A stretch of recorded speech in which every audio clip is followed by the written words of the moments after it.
I was just cleaning out my husband's car on an ordinary Saturday morning when my hand brushed against something silky under the passenger seat. Red lace panties. But it wasn't the lingerie that made my blood run cold. It was the note pinned to them, written in delicate, looping handwriting. Smell me anytime you miss me. I didn't scream. I didn't cry. I didn't confront him. Instead, I replaced them with something else, something that would make him regret ever bringing another woman into our lives. The next morning, when he climbed into that car, his scream echoed down the entire street. And I stood at the kitchen window with my coffee, watching karma deliver my message. Before I take you through what happened next, I need to pause here for just a moment. I'm so grateful you're here with me right now, listening to this story. If you're watching this, please hit that like button and subscribe to my channel. I want this story of revenge to reach every corner of the world. Drop a comment below and tell me where you're tuning in from. Are you in New York? Lagos? London? Manila? I need to know how far my truth has traveled. Because if my story can help even one person realize they don't have to stay silent when they've been betrayed, then every painful moment I'm about to share will have been worth it. My name is Sierra Williams. I'm 45 years old, a black woman, a mother of two, and until that Saturday morning, I thought I was living a blessed life. It was one of those perfect spring mornings in our suburban neighborhood.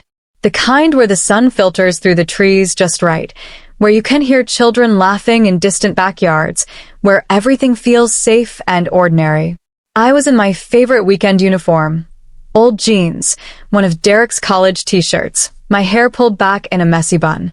My hands smelled like lemon cleaner and the vanilla air freshener I always kept in the garage. I was cleaning Derek's car, his pride and joy. A sleek black Audi he'd bought after his last promotion, the one he washed every Sunday and wouldn't let the kids eat in. He'd left it messy after his latest business trip to Charlotte, and I'd volunteered to clean it as a surprise. That's the kind of wife I was. Thoughtful. Devoted. Stupid. I started with the usual routine, wiping down the dashboard, vacuuming the floor mats, clearing out the coffee cups and receipts from the console. Everything was normal until I reached under the passenger seat to grab what I thought was a wadded-up napkin. My fingers touched silk. I pulled it out slowly, my brain still trying to make sense of what I was holding. Red lace panties. Expensive ones, the kind with the little satin bow at the front, the kind I hadn't worn in years, because who has time for that when you're raising teenagers and managing a household? But it wasn't the underwear itself that stopped my heart. It was the note. Pinned to the fabric with a small safety pin was a piece of cream-colored paper, folded once. The handwriting was feminine, all loops and curves, the kind of handwriting that tries too hard to be pretty. I unfolded it with trembling fingers. Smell me anytime you miss me. Diana. The world tilted. I stood there in that garage, in my house, holding my husband's car keys, and everything I thought I knew evaporated. The concrete floor seemed to shift beneath my feet. The air grew thick, pressing against my chest until I couldn't breathe properly. Diana. Not just panties. Not just evidence of betrayal. A name. A real person. Someone who'd sat in the seat. Someone who'd been close enough to my husband to leave him a souvenir, a reminder, a promise of more. I brought the fabric closer, and that's when the smell hit me. Her perfume, sweet and cloying, nothing like the light citrus I wore. And underneath it, something more intimate, more damning. The scent of another woman's body, mixed with my husband's cologne. My vision blurred. Not with tears, not yet. With something darker. Rage? Shock. A grief, so profound it felt like drowning. My hands shook violently. The panties slipped from my fingers and pooled on the garage floor like a pool of blood. I stared at them, at that note, at the evidence of 15 years of marriage crumbling into a pile of red lace and lies. I wanted to scream. I wanted to run into the house and throw them in Derek's face while he sat at the kitchen table reading his newspaper, still warm and content from the breakfast I'd made him. I wanted to demand answers, to hear him stammer and lie and beg. But I didn't do any of that. Because in that moment, standing in the garage with another woman's underwear at my feet, something inside me shifted. Something cold and calculating, something from my old life as an attorney, when I knew how to build a case, how to wait for the right moment, how to strike when it would hurt the most. Confrontation would give him power. It would let him twist the narrative, gaslight me, make excuses. It would give him time to cover his tracks and paint me as the hysterical wife. No. I wasn't going to give him that satisfaction. I bent down slowly and picked up the panties. Folded them carefully around the note, slipped them into my pocket. Then I finished cleaning his car, every inch of it, until it gleamed. When I walked back into the house 20 minutes later, Derek looked up from his newspaper and smiled. "Car looks great, babe. You're the best." I smiled back, kissed his cheek, poured myself a cup of coffee. "Anything for you, honey." But I didn't cry. I didn't scream. Instead, I smiled because I knew exactly what to do. But before I tell you what happened next, you need to understand who I was and who I'd given up to become his wife. Let me take you back to the beginning because you need to understand what I sacrificed to become Mrs. Derek Williams. 15 years ago, I was Sierra Montgomery, a name that meant something in Atlanta's legal circles. I was 29, brilliant and hungry, fresh off making junior partner at Morrison & Blake, one of the most prestigious corporate law firms in the Southeast. I wore power suits that cost more than most people's monthly rent. I had a corner office on the 19th floor with floor-to-ceiling windows overlooking Peachtree Street. My billable hours were legendary. My win record was untouchable. I was also exhausted, lonely, and running on nothing but ambition and overpriced coffee. That's when I met Derek at a charity gala. He was in corporate sales then, charming and ambitious, with a smile that could light up entire rooms. He wore a navy suit that fit him perfectly, and when he introduced himself, he didn't ask what I did for a living. He asked what made me happy. No one had asked me that in years. We fell in love the old-fashioned way. Long dinners that stretched past midnight. Weekend road trips to Savannah and Charleston. He'd leave sticky notes on my briefcase with terrible jokes. I'd surprise him with tickets to Hawks games. Everyone said we were perfect together, the power couple, the ones who had it all figured out. We got married in a small ceremony at my grandmother's church, surrounded by family and friends who cried happy tears and told us we'd restore their faith in love. I wore my mother's pearls. He wore his grandfather's cufflinks. We danced to Al Green under string lights. And I remember thinking, this is it. This is what happiness feels like. For the first few years, we managed the balance. I worked crushing hours, but we made it work. Derek supported my career completely. He'd pick up takeout when I worked late. He'd massage my shoulders while I prepped for trials. He told everyone his wife was going to be a judge someday, maybe even higher than that. Then came Maya, our daughter. Beautiful, perfect, and utterly life-changing. Suddenly, my priorities shifted in ways I never anticipated. The 60-hour work weeks felt different when I was missing first smiles and first words. The late-night strategy sessions felt hollow when I knew my baby was reaching for me at bedtime and finding a nanny instead. I tried to balance everything. God knows I tried. But something had to give, and when our son Marcus came along 3 years later, I realized I was drowning. Court deadlines collided with parent-teacher conferences. Depositions overlapped with pediatrician appointments. I'd find myself in the courthouse bathroom pumping breast milk between witness testimonies, crying from exhaustion and guilt. So I made the choice. Family over career. Love over ambition. Them over me. I stepped back from partner track. Took a leave of absence that became permanent. Traded my power suits for yoga pants and my corner office for a kitchen island covered in finger paintings and spelling homework. I told myself it was temporary, that I'd go back when the kids were older, that this sacrifice would be worth it. Everyone praised me. Such a devoted mother. Such a supportive wife. So selfless. What they didn't say was, so foolish. While I was home pureeing organic vegetables and chaperoning field trips, Derek's career exploded. He moved from sales to management, then to senior management. His promotions came like dominoes, each one bigger than the last. Regional Director, Vice President, Executive Vice President of Business Development. The money poured in. We upgraded from our modest starter home to a colonial in the suburbs with a 3-car garage and a pool. We joined the country club. We took the kids to Disney World, twice. From the outside, we looked like the American dream wrapped in a pretty bow.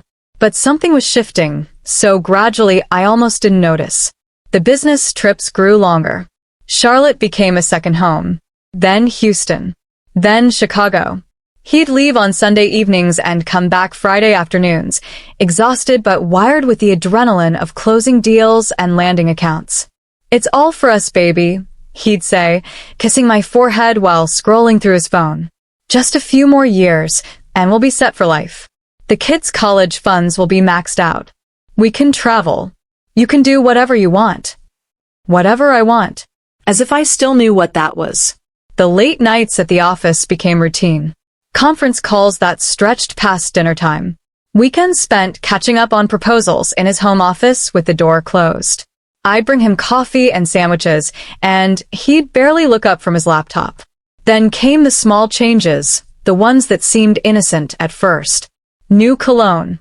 Something expensive and musky that I didn't recognize, that made him smell like a stranger when he kissed me goodnight. A sudden interest in the gym. He'd always been fit, but now he was obsessive, leaving at 5 in the morning to lift weights before work, tracking his protein intake, buying fitted shirts that showed off muscles I barely remembered him having. His phone, always face down now. On the dinner table, on the nightstand, even in the bathroom. When it buzzed with notifications, he'd snatch it up faster than I could blink. Business trips that stretched longer than scheduled. The client wants another meeting. I have to stay through Wednesday now. Sorry, babe. I told myself I was being paranoid. That success required sacrifice. That all corporate executives lived like this. That my own insecurity was turning me into one of those suspicious wives who tracked their husband's every move. But deep down, in that place where intuition lives, I knew something was wrong. I just didn't want to look at it too closely. Because looking at it meant acknowledging that maybe, just maybe, I'd given up everything for a man who was giving me nothing in return. I'd traded my identity, my career, my power for a marriage that was crumbling so slowly I could pretend it was still solid. Until that Saturday morning in the garage, when denial became impossible. When I found proof that while I was home folding his laundry and raising his children and keeping his house perfect, he was building a whole separate life with a woman named Diana. A woman who left her panties in his car like a territory marker. A woman who signed her name on notes that promised more nights together, more lies, more betrayals. And suddenly, every sacrifice I'd made felt like a knife in my back. But I wasn't going to cry about it. Not anymore. Because I had work to do. The attorney in me never really died. She'd just been sleeping, buried under years of PDA meetings and grocery lists and pretending everything was fine. But that Saturday morning, when I found those panties, she woke up with a vengeance. I didn't need emotion right now. I needed evidence. Cold, hard, irrefutable proof. That night, after Derek fell asleep, sprawled across our king-sized bed like he owned the world, I slipped into his home office. My hands were steady now. My mind was sharp, focused, calculating. This was what I did best. Building cases. Finding patterns. Uncovering truth. I started with the credit card statements. We had a joint account for household expenses, but Derek had always kept a separate corporate card for business expenses. He said it made taxes easier. I'd never questioned it before. Why would I have? I trusted him completely. Trusted. Past tense. I logged into the account using the password I'd watched him type 100 times. My heart hammered against my ribs as the statements loaded, but my face remained perfectly calm. Years of courtroom poker faces don't just disappear. There it was.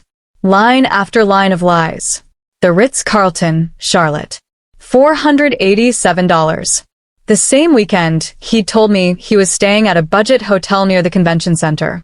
Morton Steakhouse. $312. Dinner for two. The night he'd texted me saying he'd grabbed fast food and gone straight to bed. Tiffany and Company $1,847. Purchased 3 months ago. I never received jewelry. No anniversary gift. No surprise present. Nothing at all. Pro flowers. $156. Valentine's Day. I'd gotten gas station roses that day, bought hastily on his way home from the office. He'd apologized for forgetting, blamed his busy schedule. I'd told him it was fine. It wasn't fine. Nothing was fine. The Westin, Houston. The Marriott, Chicago. The Four Seasons, Miami. Hotel after hotel, charge after charge, each one a tiny explosion in my chest. Business trips that suddenly looked a lot more like romantic getaways. I took screenshots of everything. Methodical. Thorough. Building my case like I was preparing for trial. Next came the phone records. I couldn't access his actual messages without his phone. He kept that locked tighter than Fort Knox now, but I could see the call logs through our family plan account. One number appeared constantly, called multiple times daily. Late-night conversations that lasted 40 minutes, an hour, sometimes longer. The calls always happened when he was working late, or on business trips, or locked in his office on Sunday afternoons. I ran the number through a reverse lookup service. The name that came back made my blood run cold. Diana Jones. Age 32. Marketing manager at his company's Charlotte office. 32 years old. 13 years younger than me. Young enough to still have that effortless energy I'd traded for motherhood. Young enough to wear red lace panties and leave provocative notes without feeling ridiculous. I stared at her LinkedIn profile photo. Pretty in that generic corporate way. Long dark hair. Bright smile. Professional headshot with soft lighting. She looked like someone who'd never sacrificed anything for anyone. The rage that surged through me was almost physical. But I swallowed it down, locked it away. Emotion was the enemy right now. I needed clarity, not chaos. I dug deeper into his email. The personal account he thought I didn't know existed, the one he'd set up years ago for spam newsletters. I'd seen him check it once on his tablet and memorize the password, without even trying. Old habits die hard. The emails were carefully worded, vague enough to seem innocent if read individually. But together, they painted a clear picture. Can't wait to see you next week. Last night was incredible. Thinking about you constantly. Booked our usual room. Our usual room. They had a usual room. Half-deleted text threads on an app one didn't recognize. Photos that made me feel sick. Planning messages about weekend getaways. Inside jokes about his boring home life. That's what I'd become to him. Boring. Background noise. The wife he tolerated between business trips to his mistress. But evidence on screens wasn't enough. I needed to see it with my own eyes. I needed confirmation that would leave no room for doubt or gaslighting or his inevitable excuses. So I did something I never thought I'd do. I followed him. It was a Wednesday evening. He'd texted me at 4 saying he had a late client dinner, not to wait up.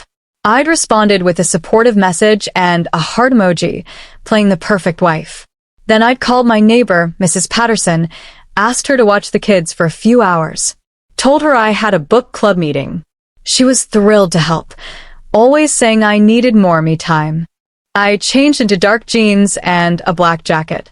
Pulled my hair into a low ponytail. Put on sunglasses even though the sun was setting. I felt ridiculous, like a character in a bad movie. But I had to know the truth. I watched him leave the house at 6:30, briefcase in hand, that new cologne trailing behind him like broken promises.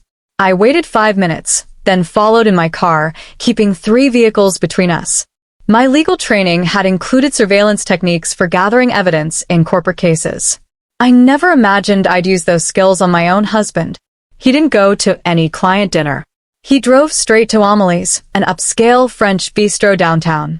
The kind of place with candlelit tables and wine lists thicker than novels. The kind of place we used to go for anniversaries before kids and mortgages made us practical. I parked across the street, partially hidden behind a delivery truck. Watched through my windshield as he walked inside, checking his reflection in the glass door, straightening his tie. 10 minutes later, she arrived. Diana Jones looked exactly like her photos, but somehow worse in person. Younger. Prettier. wearing a red dress that hugged curves I'd lost to pregnancy and stress. Her hair cascaded down her back in perfect waves. Her smile was radiant, confident, unburdened. She was everything I used to be before I chose him over myself. Derek met her at the entrance. And then, right there on the sidewalk, in front of God and everyone, he kissed her. Not a friendly peck. A real kiss.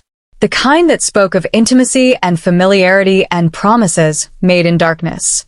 His hand rested on the small of her back, the exact way he used to touch me.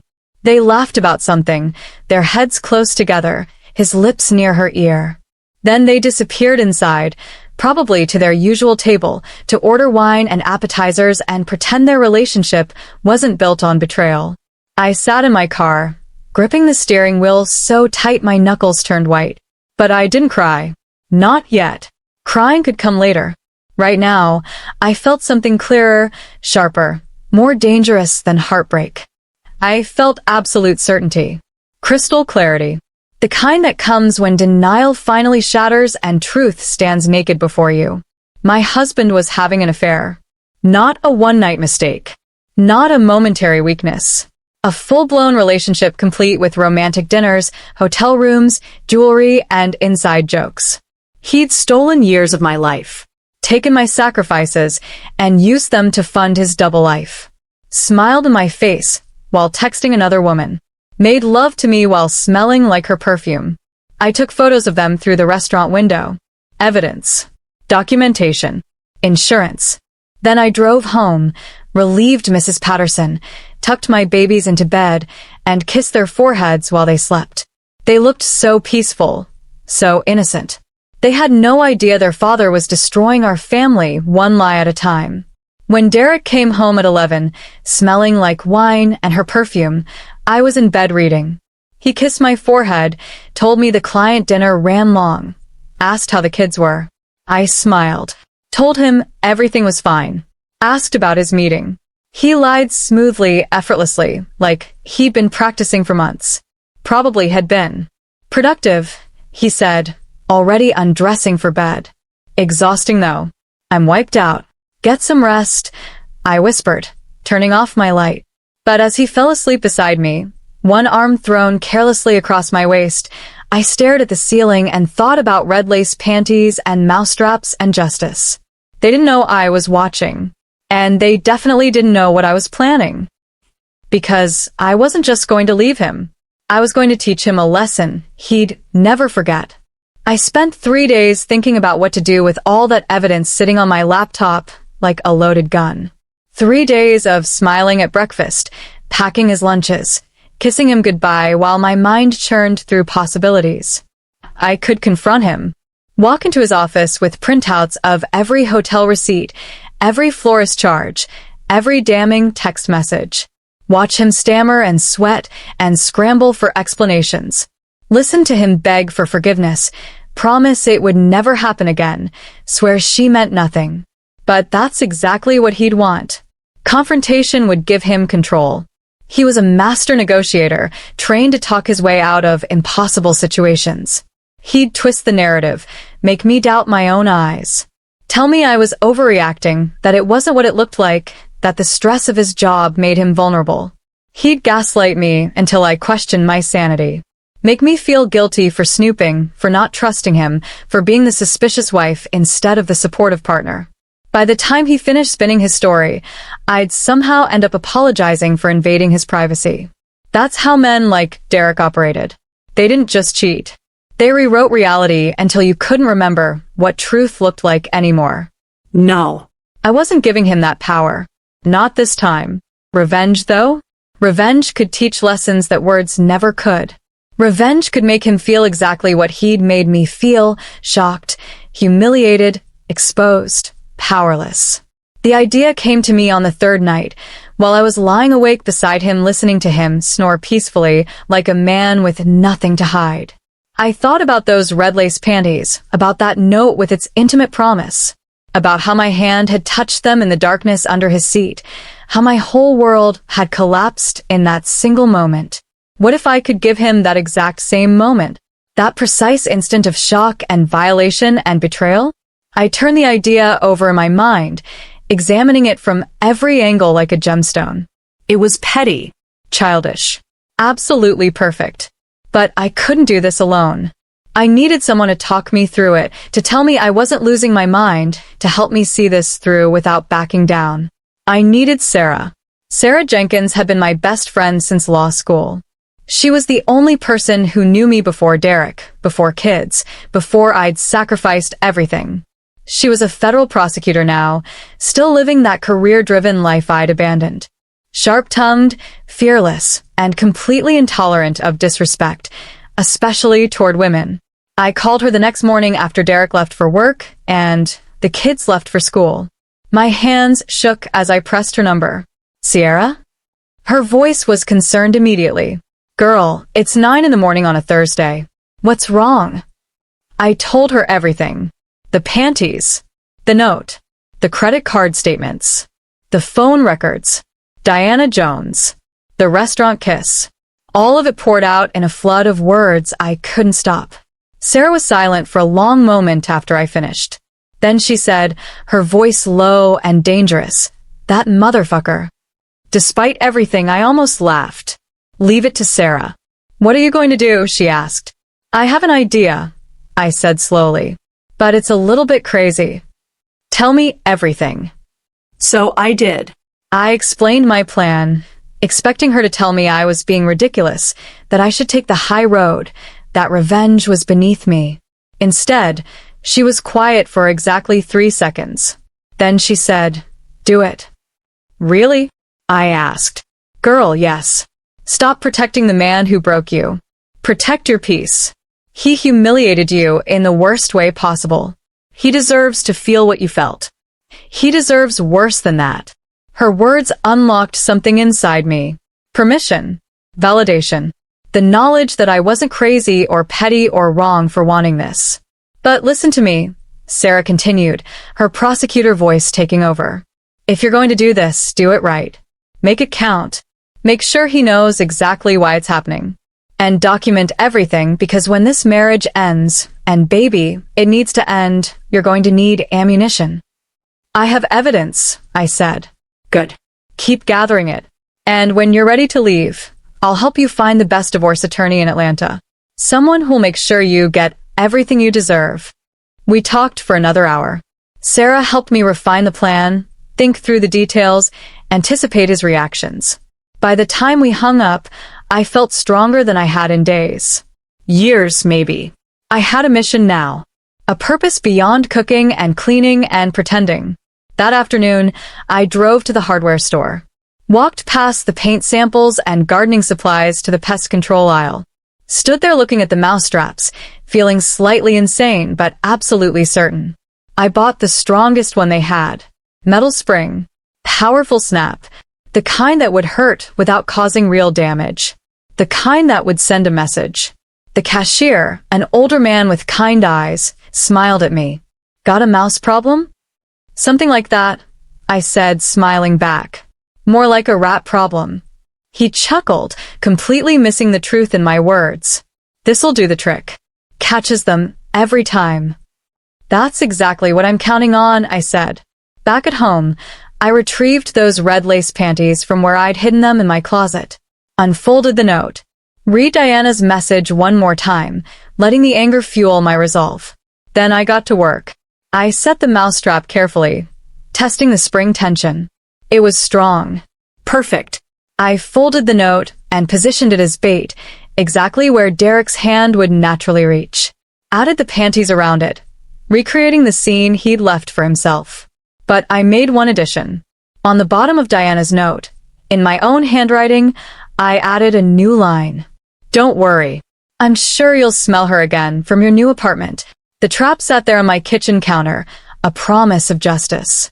His car, that symbol of his success, his pride, his freedom, would become the stage for his reckoning. The same place where I discovered his betrayal would be where he'd discover mine. It was poetic, symbolic, deeply satisfying. Tomorrow morning, before he left for work, I'd slip it under the driver's seat, right where his hand always reached when he dropped his phone or adjusted something. Right where he'd feel the snap. I imagined his shock, His pain. his confusion turning to realization. The moment he'd understand that I knew everything. That night, I slept better than I had in weeks. The mousetrap sat in my closet, waiting. My evidence folder sat on my laptop, secured. My plan was ready. Derek came home late again, kissed my forehead, asked what was for dinner. I served him his favorite meal, smiled while he ate, listened to him complain about difficult clients. He had absolutely no idea what was coming.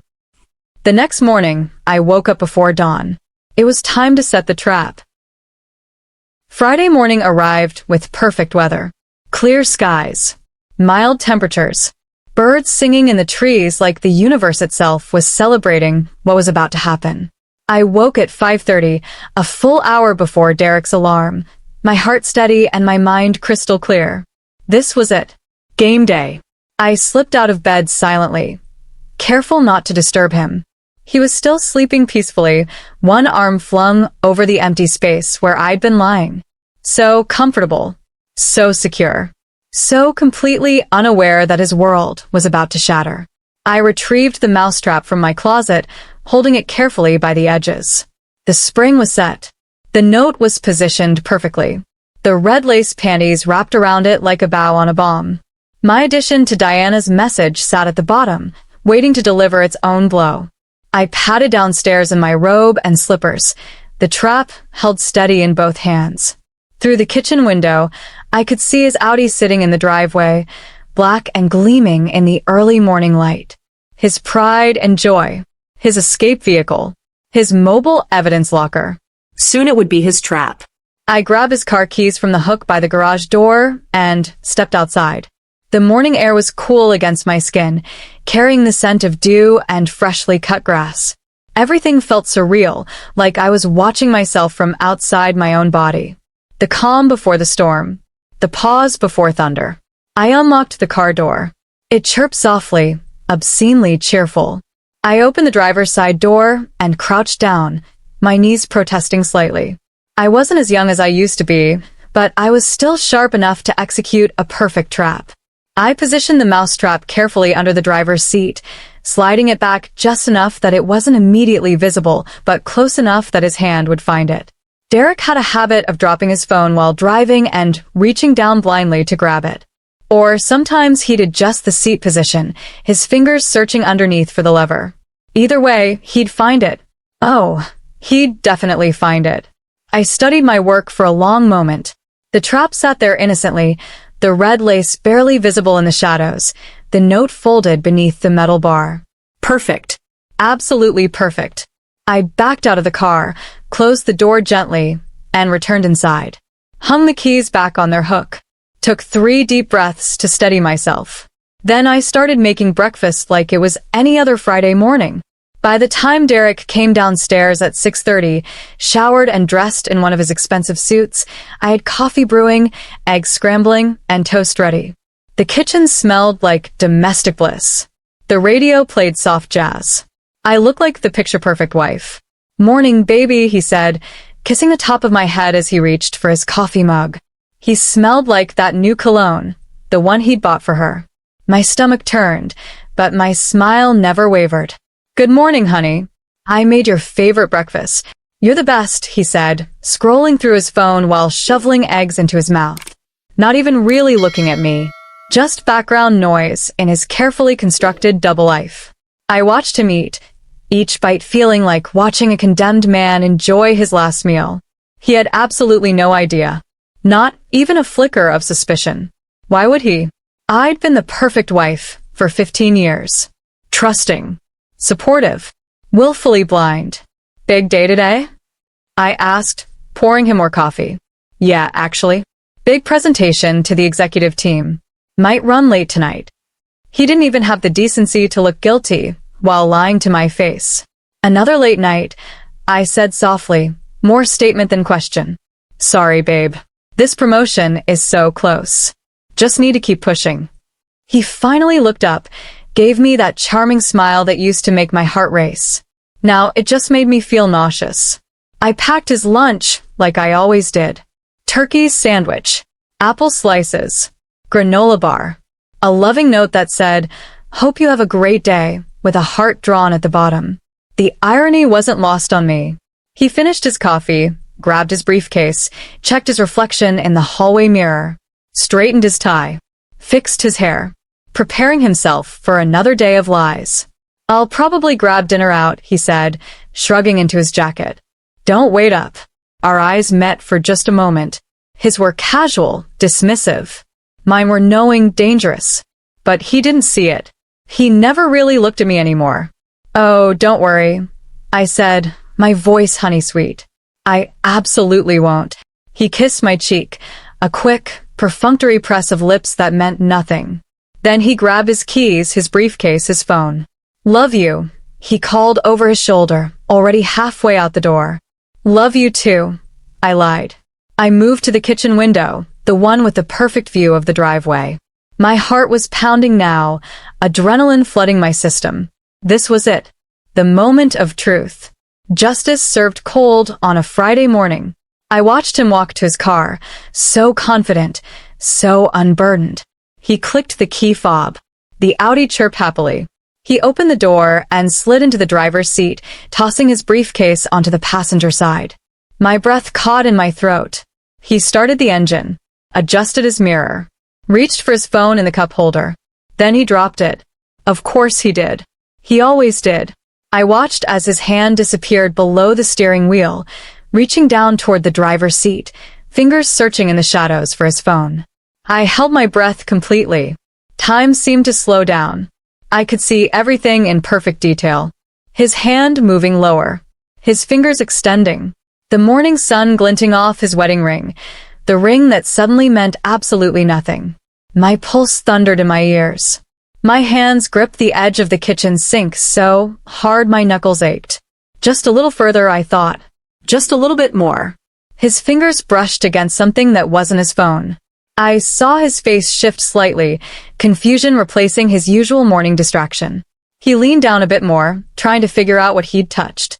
I held my breath as he opened the car door. And then I heard it. The sound I'd been waiting for.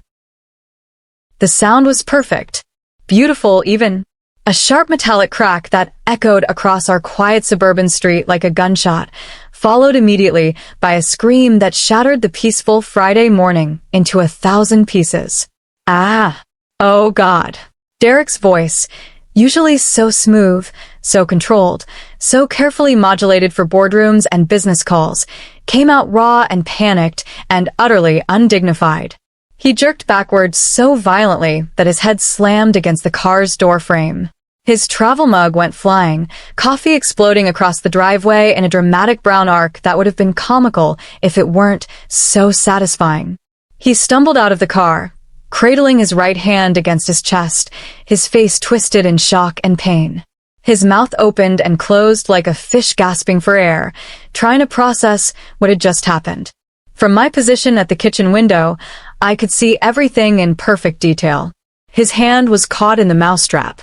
The metal bar had snapped down across his fingers with all the force I'd hoped for. Not enough to break anything. I wasn't a monster, but definitely enough to hurt. Definitely enough to shock. Definitely enough to send a message he'd never forget. What the hell? What the actual hell? He was shaking his hand frantically, trying to dislodge the trap, but it was stuck fast. The spring mechanism had done its job perfectly. I took a slow sip of my coffee, watching through the window like I was viewing a particularly entertaining television show. My heart was racing, but my hands were steady. My face was calm, almost serene. This was justice. This was karma. This was 15 years of sacrifice meeting betrayal head-on and refusing to stay silent. Across the street, Mr. Henderson paused while getting his morning paper. His head swiveled toward the commotion, eyebrows raised. Next door, Mrs. Patterson appeared on her porch, still in her bathrobe, drawn by the sound of Derek shouting, "Everything okay over there?" Mr. Henderson called out, concern mixing with obvious curiosity. Derek's face flushed deep red. He was trying to pry the trap off his fingers with his other hand, his expensive suit jacket twisted awkwardly, his perfect hair disheveled. He looked nothing like the polished executive who'd walked out of our house 3 minutes ago. "I'm fine. Just fine. His voice was high-pitched, strained. Not fine at all. Mrs. Patterson squinted toward him. Derek? What happened? Did something bite you? No, it's nothing. Just a little accident. He was backing toward the car now, trying to hide his trapped hand, but the mousetrap dangled conspicuously from his fingers like a bizarre piece of jewelry. That's when he finally managed to wrench it free. The trap clattered to the driveway with a metallic clang, and something fluttered out with it. Something red. Something lacy. The panties landed on the concrete like an accusation. And the note, Diana's note with my addition, drifted down beside them, face up in the morning sunlight. I watched Derek's face go from pained confusion to horrified recognition in less than 2 seconds. His eyes widened. His mouth fell open. The color drained from his face so quickly I thought he might actually faint right there on the driveway. He could see it now. The handwriting. Diana's message. And beneath it, in my unmistakable script, the line that made everything crystal clear. Don't worry. I'm sure you'll smell her again from your new apartment. He understood. Oh, he absolutely understood. His head snapped up toward the house, toward the kitchen window where I stood watching. Our eyes locked across the driveway. His were wide with shock, fear, and dawning realization. Mine were cold, steady, triumphant. I raised my coffee mug in a small salute. Then I smiled. Oh my goodness. Mrs. Patterson's voice carried clearly across the yards. Derek, are those women's underwear on your driveway? The silence that followed was delicious. Derek scrambled to grab the evidence, nearly tripping over his own feet in his haste. He snatched up the panties and the note, shoving them into his pocket while trying to maintain some shred of dignity. But it was too late. Mrs. Patterson had seen. Mr. Henderson had seen. And judging by the curtains twitching in the Johnsons' window across the street, they'd seen too. It's nothing. Just some trash that blew into the driveway. His voice was desperate now, unconvincing even to his own ears. Mrs. Patterson's expression shifted from concern to something else entirely. Recognition. Understanding. A knowing look that said she'd seen this exact scenario play out in 100 different marriages on 100 different driveways. She said slowly, her tone loaded with judgment. Trash. Right. Well, you have a good day at work, Derek. The emphasis she placed on work made it clear she didn't believe a single word coming out of his mouth. Mr. Henderson just shook his head and went back inside. But not before I saw the corner of his mouth twitch upward. He was laughing. Actually laughing at Derek's humiliation. Derek's hands were still shaking as he examined his fingers. Red marks from the trap bloomed across his skin. They'd bruised nicely. A physical reminder of his betrayal, carried with him for days. He looked back at the house one more time. I was still standing at the window, still watching, still smiling. I wanted him to see me. Wanted him to know this wasn't an accident or a coincidence. This was intentional. This was planned. This was me taking back my power. He stood there for a long moment, his face a mixture of shock, anger, fear, and something else. Shame, maybe. Or at least the beginning of understanding that his perfect double life had just exploded spectacularly in his face. His phone buzzed in the car. Probably Diana, texting good morning like she always did. Probably expecting him to respond with some sweet message, some promise of their next rendezvous. But Derek didn't move. He just stared at the house, at me, at the wreckage of his carefully constructed lies scattered across the driveway. Finally, he climbed back into his car, slammed the door. The engine roared to life with more force than necessary. He reversed too quickly, tires squealing, nearly clipping the mailbox in his haste to escape.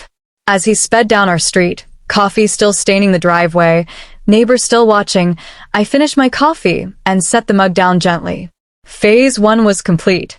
But I wasn't done with him yet. Not even close. Because if he thought a mousetrap was bad, just wait until he saw what I had planned next. I didn't wait long.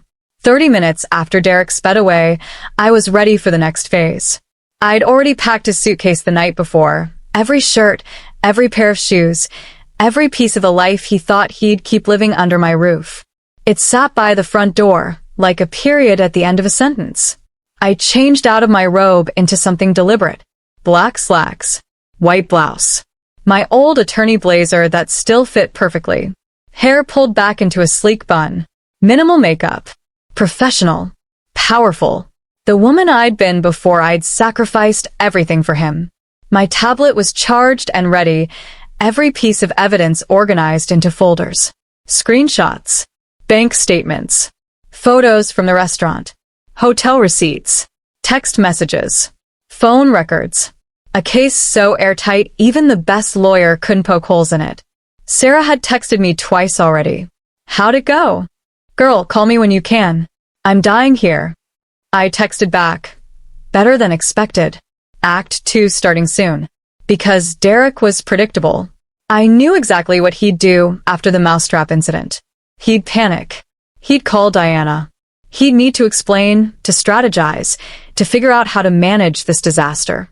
And Diana, concerned about her married boyfriend's sudden crisis, would want to see him, comfort him, probably think she could help fix this. I'd planned for that too. At 7:15, my phone rang. Derek's name flashed on the screen. I let it ring 4 times before answering, my voice perfectly calm.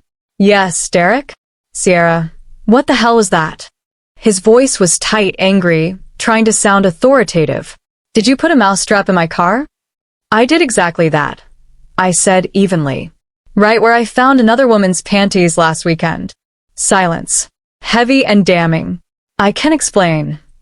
Don't bother. I'm not interested in explanations. My voice was ice. I'm calling to let you know your suitcase is packed. You have until tonight to pick it up. Wait, Sierra, please.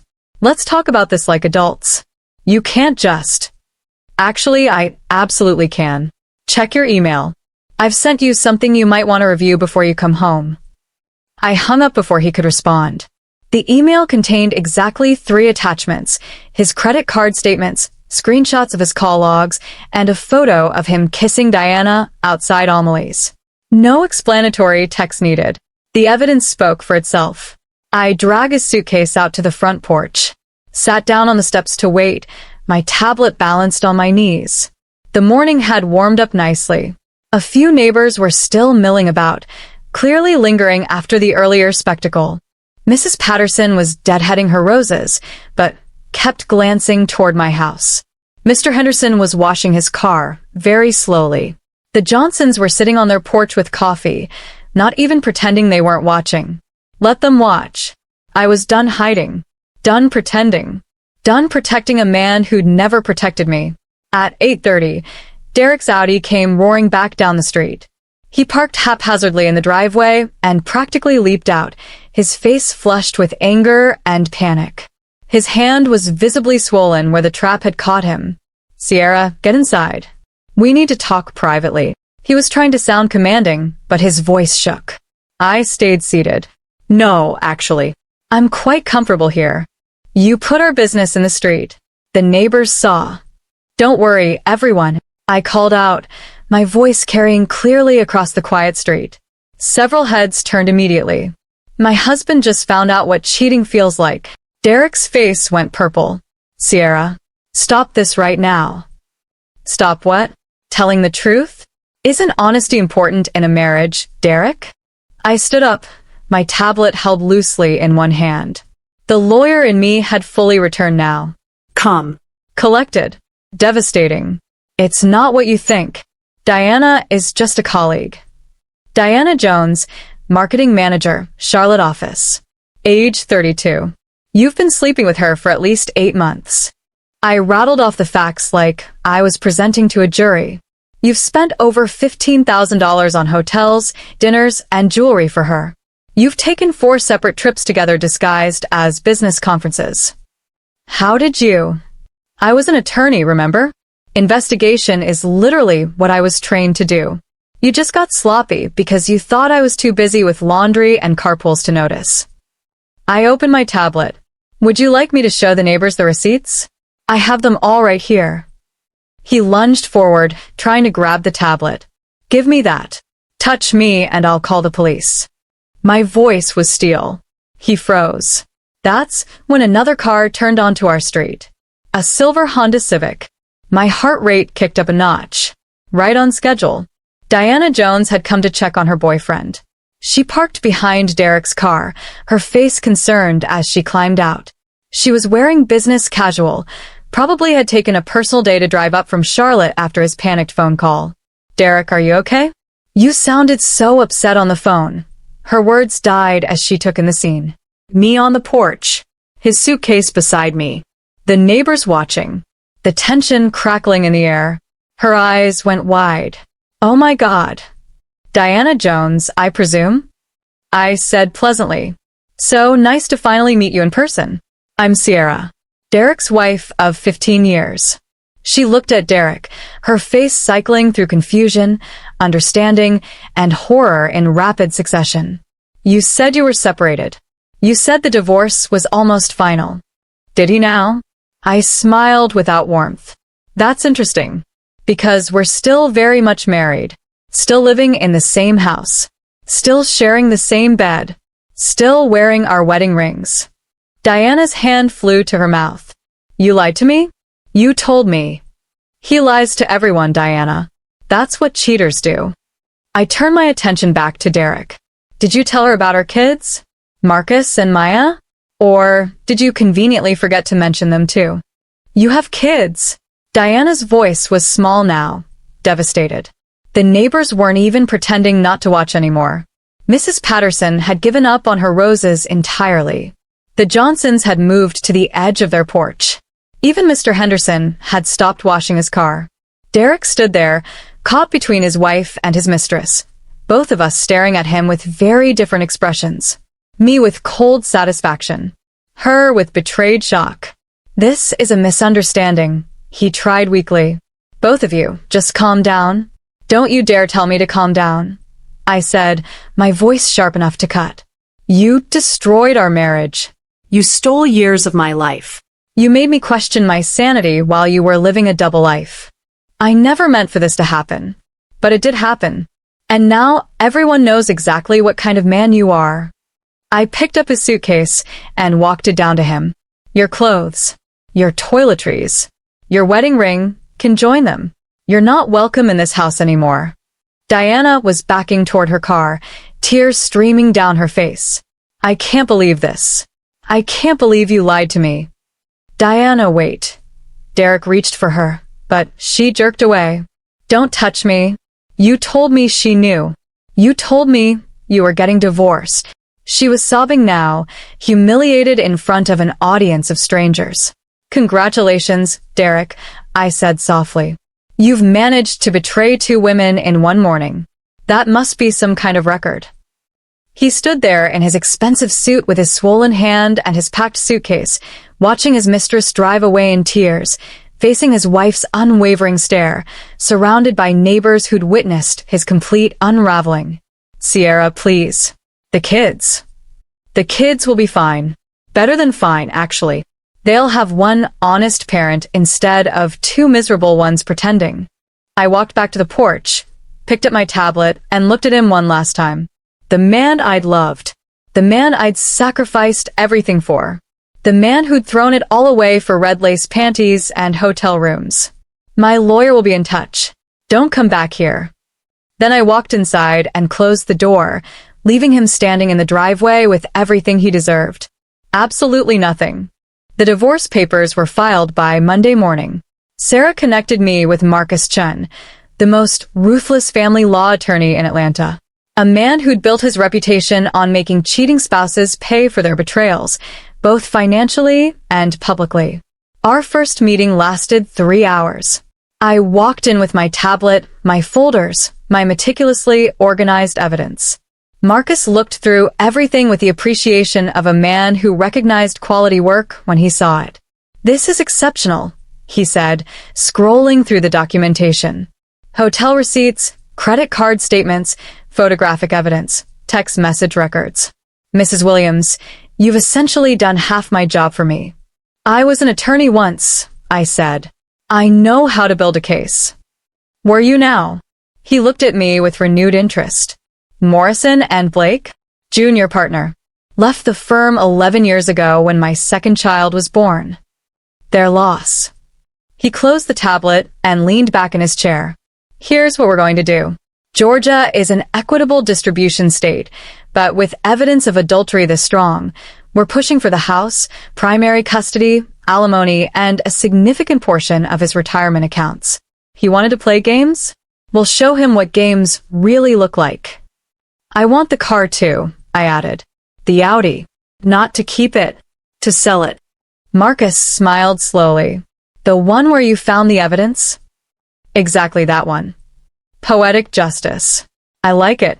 Consider it done. Derek hired his own attorney, of course. Some slick corporate guy who specialized in protecting men's assets during divorces.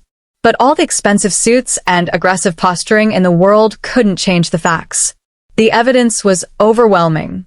His infidelity was documented beyond any reasonable doubt. His lawyer tried to negotiate, tried to argue that my stepping back from my career was a mutual decision, tried to claim the affair was a symptom of our failing marriage, not the cause. Marcus destroyed every argument with precision and facts. By the third mediation session, even Derek's own attorney was advising him to settle. Your client committed adultery, Marcus said coldly during negotiations. He used marital funds to finance his affair. He lied repeatedly. He showed no remorse until he was caught. My client sacrificed her career to raise his children while he was sleeping with a coworker.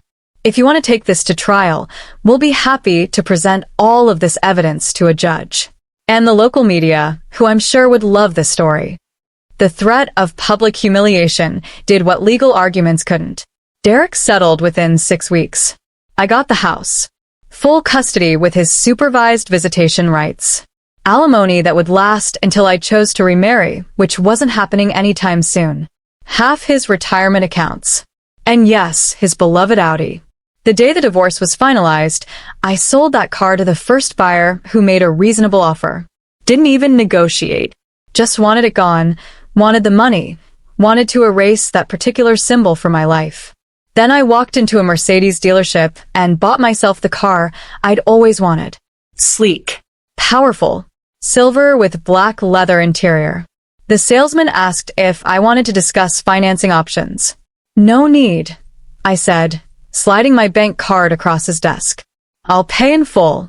His eyebrows rose slightly. That's a $70,000 vehicle, ma'am. I'm aware. I smiled. My divorce settlement just came through. Understanding dawned on his face. Ah. Well then. Congratulations on your new beginning. Thank you kindly. I appreciate that. While I was rebuilding, Derek was crumbling. The affair became office gossip within days of our public confrontation. Diana Jones had quit her job immediately, moved back to her hometown in South Carolina, deleted all her social media. She wanted nothing to do with the mess she'd helped create. But Derek couldn't escape so easily. His reputation at work took a massive hit. The executive promotion he'd been chasing? Given to someone else. His colleagues whispered when he walked by. His boss called him in for a conversation about maintaining professional standards and company reputation. He wasn't fired, but he was effectively sidelined. No more high-profile clients. No more business trips. No more fast track to senior leadership. Just a desk job with average responsibilities and a salary that couldn't support both his new apartment rent and his alimony payments comfortably. He moved into a small one-bedroom in a complex near the highway. The kind of place with thin walls and a pool that was always slightly green. Nothing like our spacious colonial with a backyard and the good school district. He tried texting me for weeks after the divorce finalized. I'm sorry. I know that doesn't fix anything, but I need you to know. The kids are struggling. Can we at least try co-parenting therapy? I made a terrible mistake. The worst mistake of my life. I miss what we had. I miss our family. I read every message, then deleted them without responding. He didn't deserve my words anymore. He'd had 15 years of my words, my trust, my love. He'd thrown it all away. The kids were struggling, he was right about that much. Maya cried for weeks. Marcus stopped talking to his father entirely at first. But I got them into therapy with an excellent counselor who specialized in children dealing with divorce and parental betrayal. Your father made adult choices that had nothing to do with you. I told them over and over. You are loved. You are not responsible for fixing this. Slowly, painfully, we began to heal. And while Derek's life imploded, mine expanded in ways I'd forgotten were possible. I started small, took a bar refresher course to update my legal knowledge, reconnected with old colleagues from Morrison and Blake, started attending networking events again, remembering how to talk about case law and legal strategy instead of bake sales and carpools. 6 months after the divorce, I opened my own boutique legal consultancy. Family law, specifically helping women navigate divorces from powerful men who thought they could control the narrative. I knew that world intimately now, knew how to fight back, knew how to win. My first client was a referral from Sarah, a woman whose husband had hidden assets for years while she raised their 4 children. We found every penny. She got everything she deserved. Word spread quickly. Within a year, I had 12 clients. Within 2 years, I had a waiting list. I hired an assistant, rented a small office downtown with my name on the door, Sierra Williams, JD, family law advocate. I bought new clothes. Not mom clothes. Not wife clothes. Power suits and silk blouses and heels that made me feel like the attorney I'd always been underneath. I got a new haircut, something chic and modern. Started going to the gym, not to look good for anyone else, but because it made me feel strong. I went to dinner with friends, took the kids on vacations, laughed without guilt, slept without the weight of betrayal pressing on my chest. Men asked me out. Some I declined politely. A few I said yes to, though nothing serious. I wasn't ready for that yet. Maybe someday. Maybe never. Either way, I was okay with it. I was learning to be happy alone. Learning that my worth wasn't tied to being someone's wife. Learning that the woman I'd been before marriage hadn't disappeared. She'd just been waiting for permission to come back. One Saturday morning, about 2 years after the mousetrap incident, I drove past Derek's apartment complex in my Mercedes. Just happened to be in the neighborhood. His Civic, he downgraded significantly, was parked in front. Through his window, I could see the blue glow of a television. He was sitting alone on a Saturday night. No Diana. No wife. No family. Just the consequences of his choices keeping him company. I didn't feel angry anymore. Didn't feel hurt. Didn't feel much of anything except a distant sense of pity and a profound gratitude that I'd found my strength before it was too late. I drove home to our house, my house now, where Maya and Marcus were doing homework at the kitchen table, where the fridge was covered in their artwork and report cards, where every room felt lighter without lies hanging in the air. Mom's home. Maya called out, running to hug me. I held her tight, breathing in the smell of her shampoo, feeling her warmth, her trust, her love. This was my family now. These 2 beautiful humans and the life we were building together. This was what mattered. Derek had lost everything trying to have it all. And I'd lost a cheating husband and gained myself back. Best trade I'd ever made. For months have passed since I opened my consultancy, and life feels different now. Not perfect. Healing isn't linear, and some days are harder than others, but unmistakably better. Lighter, somehow. My practice is thriving. I've helped 8 women navigate divorces from men who thought they held all the power. Each victory feels personal, like I'm rewriting my own story through theirs. Men do flirt occasionally. At coffee shops. At networking events. My paralegal's divorced brother asked for my number last week. I smiled politely, thanked him sincerely, and declined gracefully. Maybe someday I'll be ready. But right now, I'm learning to love the woman I am without needing validation from someone else. Healing takes time. Real time. Not the rushed timeline society expects, where you're supposed to bounce back immediately and prove you're thriving. I honor my process. Some nights I cry. Some mornings I wake up angry. And that's perfectly okay. I used to think forgiveness meant staying. Meant tolerating disrespect because love required sacrifice. Now I know it means something entirely different. Forgiveness means walking away from people who don't value you. It means choosing peace over pain. It means refusing to carry someone else's betrayal as your burden. I've learned something profound through this nightmare. Betrayal reveals character. It shows you exactly who someone is when they think no one's watching. When they believe you're too trusting to question. Too devoted to leave. But revenge? Revenge reveals strength. Not the petty kind, but the deep kind. The strength to stand up. To gather evidence. To refuse gaslighting. To demand better. To rebuild yourself from ashes you never asked to become. Last Sunday, I drove past Derek's apartment complex. Windows down. Radio playing Beyoncé loud enough to feel it in my chest. The wind whipped through my hair, warm and free. I didn't even glance toward his building. Because he doesn't live in my head anymore. He's just a chapter I've closed. A lesson I've learned. A man I used to know. And me, I'm just getting started. So here's my question for you. Wherever you're watching this from, have you ever had to choose yourself over someone you loved? Have you ever had to walk away to save yourself? Drop a comment and tell me your story. Tell me your city. Let's remind each other that we're not alone in this. And if my story helped you in any way, hit that subscribe button. Because I'm not done telling stories about women who refuse to stay silent.